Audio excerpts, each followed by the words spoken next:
विलोक्यानुगतां साध्वीं प्रथुम्बीरवरं पतिं तुष्टुर्वरदा दैवैर्देवपत्न्या सहस्रशः।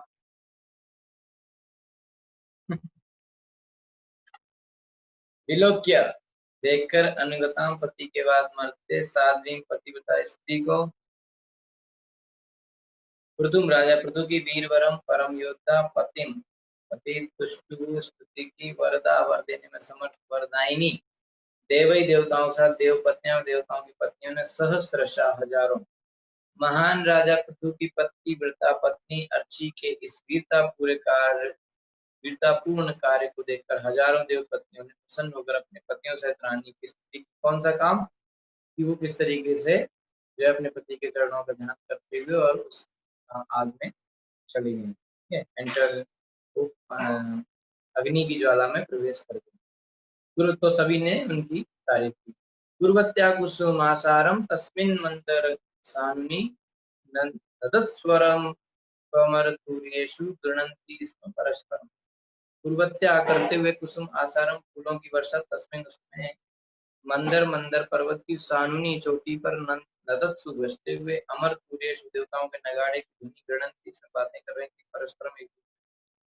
उस समय देवता मंदर पर्वत की चोटी पर आसीन थे। उनकी पत्नियां चिता की अग्नि पर फूलों की वर्षा करने लगी और एक दूसरे से इस प्रकार बातें करने लगी आपस में। देवताओं की पत्नियां देव्य ऊचु अहो इयं वधूर्धन्या या चैवं बुभुजां पतिं सर्वात्मना पतिभेजे यज्ञेशं श्री वधूरिव। देव्या ऊचु देवों की पत्नियों देवियों ने कहा अहो ओह इयं यह वधू पत्नी धन्या धन्य है या जो चाह भी एवं जिस तरह भू संसार का भुजाम सारे राजाओं का पतिम राजा को सर्वात्मा सब प्रकार से पतिम पति को भेजे पूजा की ये ईशम भगवान विष्णु श्री कृष्ण वधू पत्नी के समान। देवताओं की पत्नियों ने कहा महारानी अर्ची धन्य है। हम देख रहे हैं कि राज पर राजेश्वर पृथु की इस महारानी ने अपने पति की अपने मन वाणी तथा सभी से उचित प्रकार सेवा की है जिस प्रकार ऐश्वर्य की देवी लक्ष्मी भगवान यज्ञेश अथवा विष्णु की करती है। जैसे माता लक्ष्मी भगवान विष्णु सेवा करती है वैसे ही महारानी अर्ची ने पृथु महाराज की सेवा की। इस श्लोक में यज्ञेश श्रीर वधूर व संबोधित करते हैं। महारानी अर्ची ने अपने पति की सेवा उसी प्रकार से की जिस तरह ऐश्वर्य की देवी लक्ष्मी भगवान विष्णु की करती हैं।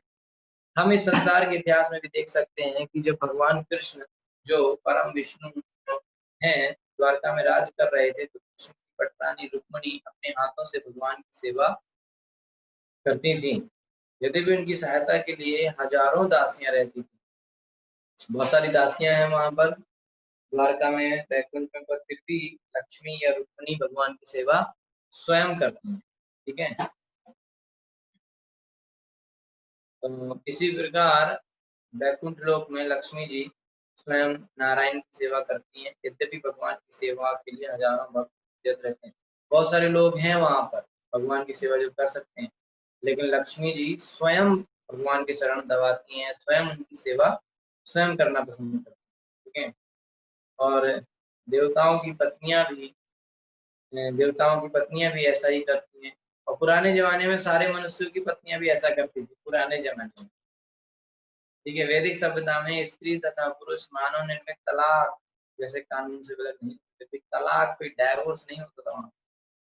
हमें मानव समाज में पारिवारिक जीवन बनाए रखने की आवश्यकता को समझना चाहिए और तलाक के कृत्रिम आर्टिफिशियल कानून का सदा के लिए उल्लंघन कर देना चाहिए, हटा देना। पति तथा पत्नी को कृष्ण भक्ति करनी चाहिए और लक्ष्मी नारायण तथा कृष्ण रुक्मिणी का अनुकरण करना चाहिए। इस प्रकार संसार में शांति तथा सामंजस्य स्थापित हो सकता है। तो पति को भी चाहिए कि वो कृष्ण की भक्ति करे और पत्नी चाहिए अपने कृष्ण भक्त पति की सेवा करे।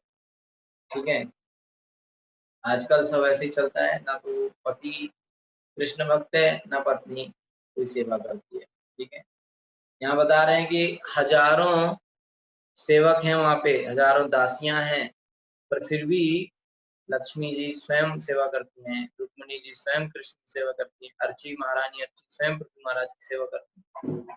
ठीक है ना, लेकिन आजकल क्या होता है, आजकल पत्नी पति की सेवा नहीं करती है, उनके घर में कुत्ता होता है उसकी सेवा करती है।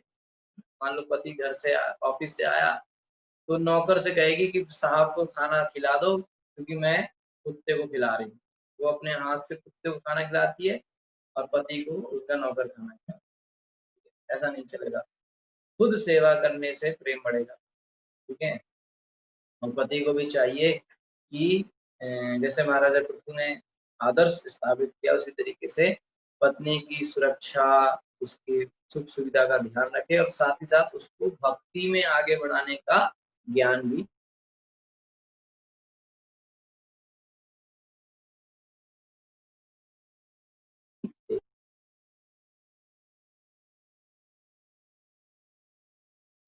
और वो तो तभी देख पाएगा जब खुद भक्ति।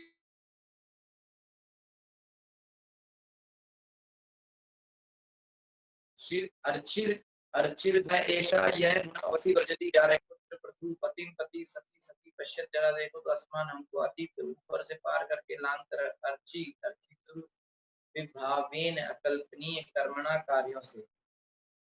आगे का बड़ा इंपॉर्टेंट है कि देवों की पत्नियों ने आगे कहा कि जरा देखो ना, पहले वो कहती हैं पिछले श्लोक में कि ये महारानी अर्ची बहुत धन्य है ना, क्योंकि इन्होंने अपने पति की मन से, वाणी से, शरीर से हर तरीके से सेवा की है, जैसे माता लक्ष्मी भगवान विष्णु की सेवा करती हैं। और आगे कहते हैं कि जरा देखो कि वह सती नारी अर्ची किस प्रकार अपने अचिंत्य पुण्य कर्मों के प्रभाव से अपनी अपने पति का अनुगमन करती हुई ऊपर की ओर जहाँ तक हम देख सकते हैं चले जा रहे हैं। तो महाराजा पृथु तो जा ही रहे हैं भगवान के नाम, उनकी पत्नी भी पीछे पीछे जा रही है। ठीक है, तो महाराजा पृथु का विमान तथा महारानी अर्ची को ले जाने वाले विमान ये दोनों ही स्वर्ग लोक की नारियों की दृष्टि गोचर हो रहे थे, स्वर्ग से ऊपर भी चले गए। अब वो वे लोग कह रहे हैं हम जहाँ तक देख रहे हैं तो जा रहे हैं, तो बैकुंठ जा रहे हैं, सीधे भगवान कहाँ है। ये सारी स्वर्ग की नारियां आश्चर्यचकित थीं कि इस प्रकार पृथु महाराज का उनकी पत्नी को इतना सम्मानित पद प्राप्त हुआ है। यद्यपि वे उच्च लोक के निवासियों की पत्नी थी और पृथु महाराज निम्न लोक के निवासी थे, किंतु राजा अपनी पत्नी समेत देवलोक से ऊपर बैकुंठ लोक को जा रहे थे।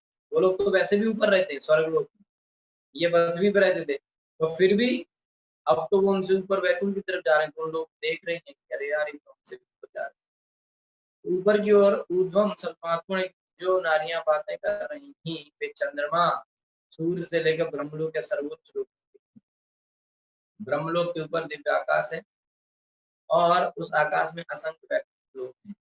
अतः ऊर्ध्वम शब्द सूचित करता है कि वैकुंठ लोक भौतिक लोकों से परे या ऊपर है, और पृथु तथा उनकी पत्नी अर्ची इन्हीं वैकुंठ लोकों को जा रहे थे। ठीक है,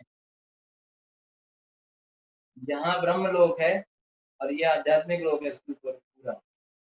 यहाँ कहीं देवलोक है, ये ब्रह्मा जी का लोक है, इसके ऊपर भी वो लोग जा रहे थे, ये उन्होंने देखा। तो ये जो कवरिंग है, ये 7 लेयर हैं, इनको भी तोड़ के ब्रह्मांड से बाहर ये आध्यात्मिक जगत में निकल के ये वैकुंठ है। ठीक है, ये वैकुंठ है, ऊपर गोलोक है, ऐसे वो लोग जा रहे थे। ठीक है, तो इससे ये भी सूचित होता है कि पृथु तथा उनकी पत्नी अर्ची अपना अपना भौतिक शरीर अग्नि में छोड़ते ही तुरंत आध्यात्मिक शरीर धारण करके दिव्य विमानों में बैठ गए, जो भौतिक तत्वों को पार कर आध्यात्मिक आकाश में पहुंच सकते थे। ये है वो आध्यात्मिक आकाश यहाँ। ठीक है, यहाँ आध्यात्मिक आकाश। ठीक है, तो वो लोग वहां जा रहे थे विमानों में बैठ के, वो अलग अलग विमानों में बैठे थे। इससे निष्कर्ष निकला जा सकता है कि चिता में भस्म होने पर भी उनके शरीर गति रहे।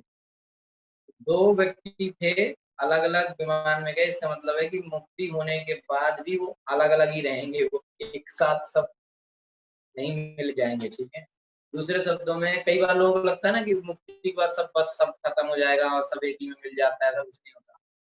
दूसरे शब्दों में उन्होंने कभी अपनी सत्ता नहीं खोई, अर्थात शून्य नहीं हुए, जैसा कि निर्विशेषवादी कल्पना करते हैं। यानी कि जो इंडिविजुअलिटी होती है व्यक्ति की, उसका अस्तित्व है वो कभी खत्म नहीं होगा, अस्तित्व हमेशा रहेगा और उसके वजह से वो लोग आगे जाके सेवा करेंगे। तो स्वर्ग की नारियां ऊपर तथा नीचे दोनों ओर देखने में सक्षम थी। जब वे नीचे देख रही थी तो उन्हें पृथ्वी का शरीर भस्म होते और चिकित्सा में प्रवेश होते देखा, और जब वे ऊपर पहले नीचे देखा तो वो चिता जल रही है दोनों उसमें जल रहे थे। ऊपर देखा तो उन्होंने देखा कि दोनों अलग अलग विमानों में बैठ के और कैसे वैकुंठ की तरफ जा रहे हैं। ये सब दुर्विभावेन कर्मणा अर्थात अचिंत्य कर्म द्वारा संभव है।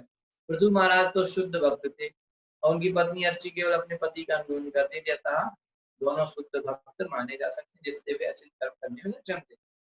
पति शुद्ध भक्त है और उसकी पत्नी अगर उसकी पूरी तरीके से अच्छी सेवा करती है तो पत्नी को भी शुद्ध भक्त माना जाता है। ऐसे कर्म सामान्य व्यक्ति द्वारा संभव नहीं है। सचमुच ही सामान्य पुरुषों के लिए भक्ति करना भी सरल नहीं, ना ही सामान्य स्त्रियां पातिव्रत धर्म का निर्वाह करके सही प्रकार से अपने पति को साथ दे सकती। स्त्री को उच्च योग्यता की उतनी आवश्यकता नहीं जितनी की अपने भक्त पति के चरण चिन्हों पर चलने की। अगर पति भक्त है तो फिर स्त्री को, पत्नी को कुछ ज्यादा भक्ति, कोई ज्यादा योग्यता पाने की जरूरत नहीं, बस उसको एक काम करना है, पति की सेवा करो बस।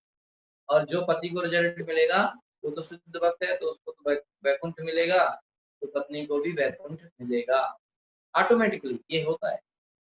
ठीक है, इसलिए उनको स्त्रियों के लिए बड़ा आसान है, ज्यादा कुछ सीखना जरूरत नहीं है, बस पति की सेवा करना है, क्योंकि वो भक्त है इसलिए वो नाम आसानी से जा सकती है। ठीक है, तभी स्त्री को, ठीक है, तभी पति तथा पत्नी दोनों मोक्ष प्राप्त करते हैं और वैकुंठ लोक को जाते हैं। यह महाराज पृथु तथा उनकी पत्नी के अच्छे कर्मों द्वारा प्रत्यक्ष। तेषां दुरापम किम पुण्यम मर्त्यानां भगवत्पदम भुवि लोलायुषो ये वै नैष्कर्म्य साधयन्ति। तेषां उनके लिए दुरापम प्राप्त करना कठिन दुर्लभ, किम क्या तुम लेकिन अन्य और कुछ मर्त्यानां मनुष्यों का भगवत पदम भगवान का राज भूमि संसार में लोल क्षणिक आयुषा जीवन अवधि ये वही नैष्कर्म्य मोक्ष का मार्ग साधन के पालन करने उतर सही सही। इस संसार में प्रत्येक मनुष्य का जीवन काल लघु है, छोटा है, किंतु जो भक्ति में लगा हुआ है, भक्ति में अनुरक्त है, वे भगवान के धाम वापस जाते हैं, क्योंकि वे सच्चे मोक्ष के मार्ग पर होते हैं। ऐसे लोगों के कुछ वैसे जीवन तो बहुत छोटा है, लेकिन फिर भी इस जीवन, छोटे जीवन में अगर किसी ने अच्छे से भक्ति कर ली तो वो भगवान के धाम जा सकता है। भगवत गीता नाम 33 में भगवान कृष्ण कहते हैं, अनित्यम सुखम लोकम इमं प्राप्य भजस्व माम। ये संसार दुखों से पूर्ण है और साथ ही अनित्य है, अतः मनुष्य का एकमात्र कर्तव्य है कि वह अपने आप को भक्ति में लगाए। मानव जीवन का यही सर्वोत्तम अंत है। जो भक्त भगवान के चरण कमलों की सेवा में निरंतर लगे रहते हैं, उन्हें न केवल समस्त भौतिक लाभ प्राप्त होते हैं, बल्कि समस्त आत्मिक लाभ भी मिलते हैं, क्योंकि जीवन के अंत में वे भगवान के धाम वापस जाते हैं। उनके गंतव्य को इस श्लोक में भगवत पदम कहा गया है।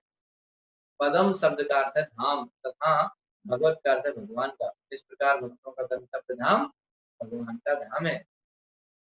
मनुष्य जीवन में सबसे बड़ी बात क्या है कि आदमी भक्ति कर सकता है, और जो व्यक्ति भक्ति करेगा तो भगवान की चरणों की सेवा जो करेगा वो जीवन के समस्त भौतिक लाभ तो उसे मिल ही जाएंगे, लेकिन जीवन के अंत में वो भगवान के धाम में भी प्रवेश कर जाएगा। इस श्लोक में नैष्कर्म्यम शब्द भी महत्वपूर्ण है, जिसका अर्थ है दिव्य ज्ञान। जब तक मनुष्य दिव्य ज्ञान को प्राप्त करके भगवान की भक्ति नहीं करता तब तो पूर्ण नहीं होता, तो दिव्य ज्ञान भी चाहिए है ना। इसलिए हम लोगों को गीता भागवत पढ़ना चाहिए। सामान्यतः ज्ञान योग तथा कर्म विधियों को जन्म जन्मांतर करते रहने पर मनुष्य को भगवान की शुद्ध भक्ति करने का अवसर प्राप्त होता है। यह अवसर शुद्ध भक्ति की कृपा से ही मिलता है और इसी विधि से मनुष्य को मोक्ष प्राप्त हो सकता है। इस कथा के प्रसंग में देवताओं की पत्नियों को पश्चाताप हो रहा था, क्योंकि यद्यपि उनका जन्म स्वर्ग में हुआ, उनकी आयु लाखों वर्षों की थी और उन्हें सारी सुविधाएं प्राप्त हुई, किंतु वे पृथु महाराज तथा उनकी पत्नी के समान भाग्यशाली नहीं थी, क्योंकि वे उनके ऊपर जा रहे थे। ठीक है, तो मनुष्य को अगर शुद्ध भक्ति करेगा तो ज्यादा नहीं भटकना पड़ेगा, लेकिन और रास्तों में जाएगा, भक्ति के अलावा दूसरे मार्ग अपनाएगा तो कई जन्म जन्म लग सकते हैं। लेकिन एक ही जन्म में भगवान के धाम जाने का शुभ अवसर कहाँ मिलता है? भगवान की भक्ति करने वाले। ठीक है, तो यहाँ पे जो देवताओं की जो पत्नियां हैं, तो वो देवताओं की पत्नियां स्वर्ग में रहने वाली, लेकिन फिर भी जो है उनको जो है दुख हो रहा है कि यार हम तो यहीं रह गए, बड़े हम स्वर्ग के लोग हैं, और देखो ये तो नीचे से आए फिर भी हमसे ऊपर बैठते चले गए, है ना। दूसरे शब्दों में पृथु महाराज तथा उनकी पत्नी को स्वर्ग तथा यहाँ तक कि ब्रह्मलोक जाने की इच्छा नहीं, क्योंकि वे जिस पद को प्राप्त करे थे वे अतुलनीय था। इनको पृथु महाराज या उनकी पत्नी को वैकुंठ के अलावा और कहीं नहीं जाना था, ना तो इनको ब्रह्मलोक जाना है, ना स्वर्ग लोक जाना। तो भगवत गीता में 8:16 में भगवान पुष्टि करते हैं, आ ब्रह्म भुवनान लोका पुनरावर्तिनो अर्जुन। इस संसार में उच्चतम लोक, इस संसार के कहने का मतलब ये वाले में, इसमें सबसे ऊपर है ब्रह्मा जी का लोक, ठीक है, और सबसे नीचे है नरक, ठीक है।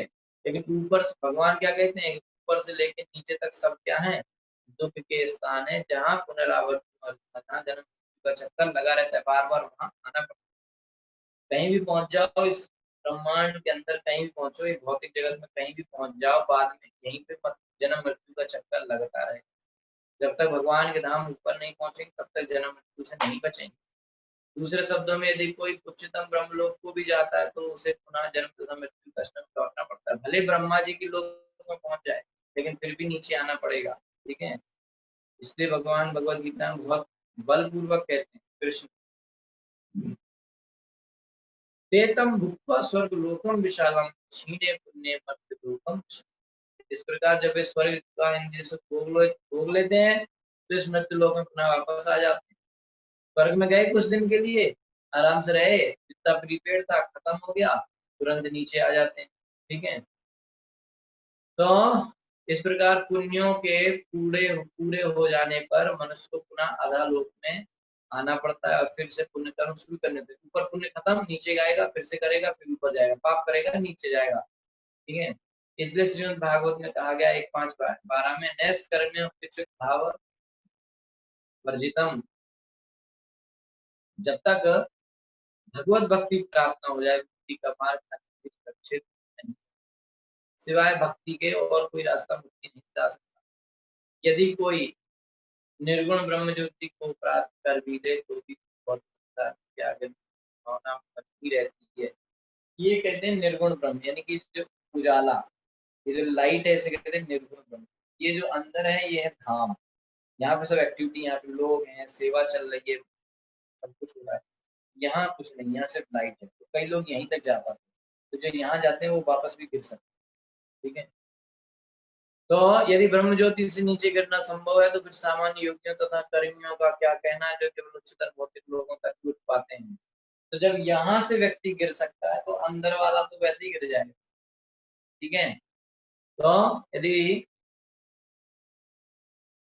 इस तरह उच्चतर लोगों के वासियों की पत्नियों ने कर्म ज्ञान तथा योग के फल को अधिक नहीं सका। उन्होंने कहा देखो भक्ति करने वाले हमेशा आगे रहते हैं, सबसे बड़ा, सबसे जो ऊंचा धाम है भगवान का धाम वैकुंठ उनको मिल जाता, सही है। सा वंचितो बतात्म सा वंचिता बत आत्म कृच्छ्रेण महता भुवि लब्ध्वा पवर्ग्यम मानुष्यम विषयेषु विसज्जन। सा वह वंचिता ठगा गया, बत निश्चय आत्मद्रुप अपने से इष्टा करने वाला, कृच्छ्रेण कठिनाई से, महता महान कार्य से, भुवि संसार में, लब्ध्वा पाकर, आपवर्ग्यम मोक्ष का मार्ग, मानुष्य मनुष्य के शरीर में, विषयेषु के कारण वासनाओं विसज्जते लगा रहता है। जो मनुष्य इस संसार में, आगे देवताओं की पत्नियां कह रही हैं कि जो मनुष्य इस संसार में अत्यंत संघर्ष में कार्यों को संपन्न करने में लगा रहता है और जो मनुष्य का शरीर पाकर मनुष्य बनकर जो दुखों से मोक्ष प्राप्त करने का एक अवसर होता है, कठिन सकाम कर्मों को करता रहता है, तो उसे ठगा गया। मतलब कह रहे हैं कि जिस आदमी ने मनुष्य का, जिस व्यक्ति को, जिस आत्मा को मनुष्य का शरीर मिला है और उसने भक्ति नहीं करी है और वो मेहनत करता रहा, जिंदगी भर मेहनत करी, खूब तपस्या करी, खूब उसने ऑफिस किया, काम किया, सब कुछ किया, लेकिन भक्ति नहीं करी, तो वो ऐसा समझो जैसे उसके साथ बहुत बड़ा धोखा हो गया और खुद ने धोखा किया, ठीक है। बेवकूफ है, मूर्ख है, ठीक है, क्योंकि पूरी जिंदगी मेहनत तो की, लेकिन किस लिए मेहनत की, सब टेम्पररी चीजों के लिए मेहनत की, है ना। तो इसे कहते हैं बिजी फूल। पूरी जिंदगी बिजी रहा लेकिन था फूल, मूर्ख था। क्यों? क्योंकि ढंग के काम के लिए मेहनत नहीं करी। लेकिन एक और होता है जो थोड़ी थोड़ी मेहनत करता है, जितनी जरूरत उतना काम करता है, बाकी सब भक्ति करता है, उसे कहते हैं लेजी इंटेलिजेंट। मेहनत कम करता है लेकिन बुद्धिमान है, जो मेहनत है वो किस में लगाता है, भगवान की भक्ति में लगाता है, तो भगवान के धाम चला जाता है। तो प्रभुपाद जी ने कहा है कि 4 तरह के लोग होते हैं, lazy intelligent, lazy full, busy full and busy intelligent. तो जो लेजी इंटेलिजेंट है वो सबसे बढ़िया है, जो बिजी फुल है सबसे बेकार है। ठीक है, तो इस संसार में लोग विभिन्न कार्यों में इसलिए लगे रहते हैं कि इंद्रिय तृप्ति में थोड़ी सफलता प्राप्त, कुछ तो इंद्रिय भोग मिले। कर्मी जन अत्यधिक कठिन कर्मों को करने में व्यस्त रहते हैं और इसलिए वो बड़ी बड़ी फैक्ट्रियां खोलते हैं, बड़े बड़े नगरों का निर्माण करते हैं, बड़ी बड़ी वैज्ञानिक खोजें करते रहते हैं, कर्मी लोग। दूसरे शब्दों में वे उच्चतर लोगों को प्राप्त करने के लिए अत्यंत महंगा त्याग करने में लगे रहते हैं। इसी प्रकार योगी ऐसे ही लक्ष्य प्राप्त के लिए योग की कठिन साधना करते हैं। ज्ञानी लोग भौतिक प्रकृति के फंदे से छूटने के लिए चिंतन में मगन रहते हैं। इस प्रकार हर व्यक्ति इंद्रियों की तृप्ति के लिए कठिन से कठिन कार्य में संलग्न रहता है। सब लोग इंद्रियों के को आनंद देने में लगे, किंतु वे सभी इंद्रिय तृप्ति में संलग्न माने जाते हैं क्योंकि भौतिक आसक्ति कोई न कोई सुविधा चाहे। वास्तव में ऐसे कार्यों का फल क्षणिक होता है, जैसा कि श्री कृष्ण स्वयं भगवत गीता 7 के अंत वस्तु फलम तेषम। जो लोग देवताओं की पूजा करते हैं और उनके फल कैसे होते हैं, सीमित और क्षणिक हैं। इस तरह योगियों, कर्मियों तथा ज्ञानियों के कर्मों के फल क्षणिक हैं। यही नहीं, कृष्ण कहते हैं तद भवत्य अल्पमेधसाम, वे केवल अल्प बुद्धि वाले मनुष्यों के लिए। देवताओं की पूजा करना, यहाँ वहाँ पूजा करना, ये सब क्यों, उसके लिए जिसके पास बुद्धि कम है। जो बुद्धिमान है वो क्या करता है, कृष्ण की सेवा करता है। तो विषय शब्द इंद्रिय तृप्ति का सूचक है। कर्मी सीधे कहते हैं कि उन्हें इंद्रिय तृप्ति चाहिए, योगियों को भी इंद्रिय तृप्ति चाहिए, किंतु किंचित उच्च कोटि चाहिए। सबको इंद्रिय तृप्ति, लेकिन किसी को यहाँ किसी को वहाँ। कोई चाहता है कि छोटा वाला दारू पिए, कोई चाहता है कि ब्रांडेड पिए, कोई चाहता है और बड़ा नशा कर, चाहते सब इंद्रिय भोगी। तो वे योगाभ्यास के द्वारा कुछ आश्चर्यचकित करने वाले कर्तव्य दिखाना चाहते। इस प्रकार वे छोटे से छोटा या बड़े से बड़ा बनने में सफल होने का प्रयास करते हैं, अथवा पृथ्वी जैसे लोग की सृष्टि करना चाहते हैं। इन्हें सिद्धियां चाहिए बेसिकली योगियों को, अलग अलग तरह की आठ सिद्धि होती है ना, अष्ट सिद्धि जिसे कहते हैं। तो उनका उद्देश्य भगवान की प्राप्ति नहीं, बल्कि उनका उद्देश्य है आय सिद्धियां लेना। यह विज्ञानी बन के अनेक अनेक आश्चर्यजनक यंत्रों का आविष्कार करना चाहते हैं। इसी प्रकार ज्ञानी भी तृप्ति में लगे रहते हैं, क्योंकि वे परमेश्वर से तादात्म्य चाहते रहते हैं। इस प्रकार इन सारे कर्म का मुख्य उद्देश्य कम या अधिक मात्रा में इंद्रिय तृप्ति रहता है, किंतु भक्तजन इंद्रिय तृप्ति के कार्यों में व्यस्त नहीं होते। वे तो भगवान की सेवा का अवसर प्राप्त करके संतुष्ट हो रहते हैं। यद्यपि वे सभी अवस्थाओं में संतुष्ट रहते हैं, तो भी उनके लिए ऐसा कुछ भी नहीं जिसे वे प्रार्थना कर सकते हैं। भगवान की शुद्ध भक्ति में लगे रहते हैं।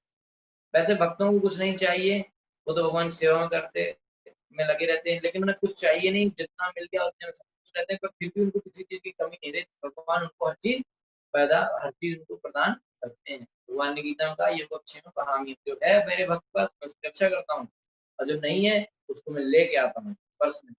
तो देवताओं की पत्नियां इंद्रिय तृप्ति के लिए कर्म करने वालों को वंचित कहकर भर्त्सना करती हैं। जिस प्रकार कर्म में लगे हैं, वे निस्संदेह आत्मा अर्थात अपनी हत्या आप कर पाते। श्रीमद् भागवत में कहा गया है 11वीं संहिता में, निर्देह माध्यम सुलभम दुर्लभम, निर्देह माध्यम सुलभम सुदुर्लभम, कलभम सुकल्पम गुरुकर्ण धारम, मायानुकूलेन नवस्वतेरितम, पुमान भवाब्धिम न तरेत स आत्महा।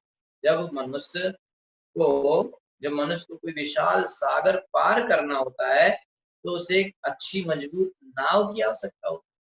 कहा जाता है कि अज्ञान रूपी सागर को पार करने के लिए मानव शरीर का एक उत्तम नाव स्वरूप है। मानव शरीर कैसा है, एक नाव जैसा है। मनुष्य जीवन में गुरु एक अच्छे नाविक का काम करता है। मनुष्य शरीर मिला है, नहीं कि नाव मिल गई है भौतिक सागर को पार करने के लिए, और अगर गुरु मिल गया तो एक नाव में जो नाव चलाने वाला है वो भी मिल गया है। श्री कृष्ण की कृपा से अनुकूल हवाएं भी मिल जाती हैं, और जो श्री कृष्ण के उपदेश तुल्य है। मनुष्य शरीर नाव है, श्री कृष्ण के आदेश अनुकूल हवाएं हैं, और गुरु नाविक है। गुरु जानता है कि पाल को कैसे साधा जाए और हवा अनुकूल रहे, और तब तक नाव ली जाए। गुरु अगर है, यानी कि अगर आप नाव में बैठे हैं, तो जो नाव चलाने वाला है तो वो सब समझता है, कहाँ से कौन सी हवा आ रही है, कैसे काटना है, कहाँ लेके जाना है। और वो आपको उस पार निकाल देगा। इसी तरीके से अगर मनुष्य का शरीर है और आपके पास भगवान के भक्त रूपी गुरु है, तो वो गुरु आपको भगवान की कृपा से आपको भव सागर से उस पार ले जाएगा। किंतु यदि इस अवसर का लाभ नहीं उठाया, मनुष्य शरीर मिला है, अगली बार मिलेगा, कोई गारंटी है क्या? ऑलरेडी इतने साल निकल गए, है ना, और हमने अभी तक भक्ति नहीं कर पाई, तो अब जितने बचे हैं उसमें तो कर लें, क्योंकि अगर ये मनुष्य का शरीर छूट गया और अगला तो कोई गारंटी है नहीं, तो ये मौका जो मिला है ये चला गया तो बहुत बड़ा धोखा हो जाएगा हमारे साथ, हम फिर कहीं भी नहीं रहेंगे। और ऑलरेडी आजकल 60-70 साल ही आदमी जी रहा है, 70 तो ज्यादा बोल रहे हैं, 60 के ऊपर जो निकल गया मानो कि, तो बस रिचार्ज तो पूरा हो गया, बस चल रहा है बस कैसे भी। आजकल बहुत समस्या है और ऑलरेडी हमने 25-30 साल निकाल दिए हैं, आधा जीवन बचा है, अभी तक भक्ति कर नहीं पाए हैं, अब कब करेंगे? मनुष्य का जीवन अगले कोई गारंटी है मिलेगा? और जो मनुष्य का जीवन नहीं मिलेगा तो भक्ति तो कोई कुत्ते बिल्ली तो भक्ति करते नहीं है, ठीक है? देवता भी बन गए मान लो तो वहाँ भी भक्ति तो होती नहीं, देवताओं में तो स्वर्ग जाने पे तो और मुश्किल है, वहाँ पे तो आनंद ही आनंद है ना? यहाँ का इंद्रिय भोग और स्वर्ग का इंद्रिय भोग में तो करोड़ों गुना फर्क है, तो उस इस इंद्रिय भोग में भक्ति नहीं कर पा रहे तो वहाँ जाके कैसे भक्ति करें, है ना? तो इस तरीके से बड़ा मुश्किल है, बहुत सीरियसली लेने की जरूरत है। ये कोई हंसी मजाक नहीं चल रहा है यहाँ पे, है यहाँ पे बहुत सीरियस बात चल रही है। ये आधा जीवन निकल गया है, तो इस बचे हुए जीवन में कैसे हम पार करें? तो जितने जल्दी हो गुरु का सहारा लेके और भक्ति करके यहाँ से निकलना चाहिए, ठीक है? अगर कहीं दोबारा फँस गए तो बहुत मुश्किल हो जाएगा। 84 लाख योनियों में फिर से निकलना पड़ेगा, बार-बार गर्भ में जाना पड़ेगा, बार-बार दुखों को झेलना पड़ेगा, बहुत कष्ट होने वाला है, ठीक है? इसलिए बहुत सीरियसली लेने की ज़रूरत है और इसको बहुत ही ज़्यादा सीरियसली लेने की ज़रूरत है। क्योंकि अगर इस प्रभुपाद जी कह रहे हैं अगर ये मौका हाथ से निकल गया, बस फिर तो बेकार हो गया सब कुछ। फिर अगला मौका कब मिलेगा, है ना? कोई गारंटी नहीं। अंग्रेजी में कहते हैं ना कि अवसर एक बार ही आता है, opportunity knocks the door at once, है कि नहीं? तो म मनुष्य का शरीर मिला है, समय को बिल्कुल वेस्ट नहीं करना है, बिल्कुल समय खराब नहीं करना है, हर समय भगवान के नाम का जप करते रहना। समय तथा जीवन को नष्ट करना आत्महत्या करने जैसा। इस श्लोक में लब्ध्वा पवर्ग्यम शब्द महत्वपूर्ण है, क्योंकि श्री जीव गोस्वामी के अनुसार क्योंकि श्री जीव गोस्वामी के अनुसार अपवर्ग्यम अथवा मोक्ष का पद निर्गुण ब्रह्म में लीन होना नहीं है, किंतु सालों के साथ ही सिद्धि है, जिसका अर्थ है उस लोक को प्राप्त करना जिसमें भगवान निवास करते हैं। कहाँ जाना है? वहाँ जहाँ भगवान रहते हैं। मोक्ष 5 प्रकार के हैं, जिनमें से शायद मुक्ति भी एक है। 5 तरह की मुक्ति होती है, जिसमें एक सहज है, जिसका अर्थ है परम क्षेत्र ब्रह्म के तेज में लीन होना।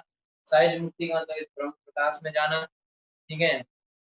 चूँकि ब्रह्म तेज से भौतिक आकाश में गिरने की आशंका बनी रहती है, इसलिए शिव जी को संदेश देते हैं कि मानव में मनुष्य का एकमात्र हमारा लक्ष्य क्या होना चाहिए मनुष्य जीवन का?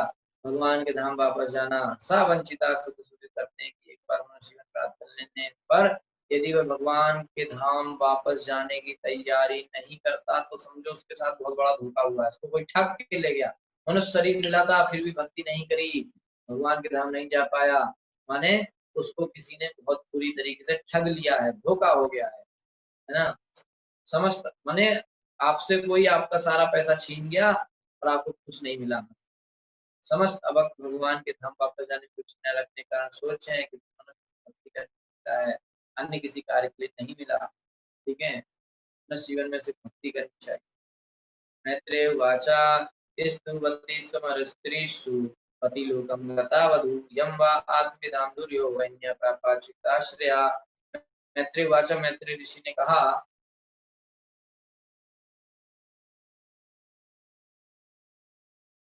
ओके, तो 29वां श्लोक हम अभी करेंगे, आप इसको डिस्कनेक्ट करके फिर से ज्वाइन कर सकते हैं, ठीक है? क्योंकि अभी 2 मिनट में ये डिस्कनेक्ट हो जाएगा। 29वां श्लोक तो बड़ा है, बीच में फिर डिस्कनेक्ट